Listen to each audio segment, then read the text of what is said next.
the vendor reports and purchase reports. So again, NetSuite gives you tons and tons of purchasing and payments reports.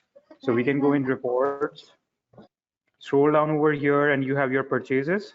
So you have your purchase by vendor report, you have your purchase order register, and more reports as well that you can also explore. So purchase by vendor summary.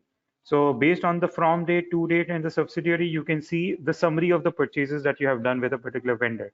So in the month of December, we only have one transaction that was created against this vendor. So I can only see that. But this is a complete, very good report for your supply chain team and procurement team to see how much they are procuring from each vendor, on summary basis.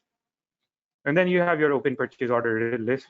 So this is where you can see all the list of purchase orders that were created in a given month. All right.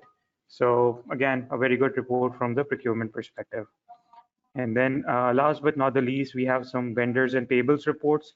So we have AP aging report and AP register.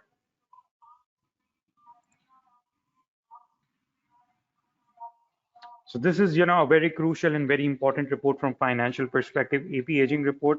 And this is going to show us what is due within 30 days, what is due in 60 days and 90 days. So, a typical financial report that is available out of the box. And then we have the AP register.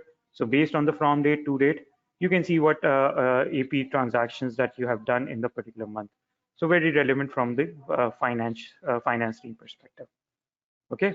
So I would highly recommend you to go in the reports and explore all these reports that comes out of the box and make yourself familiar and comfortable with it.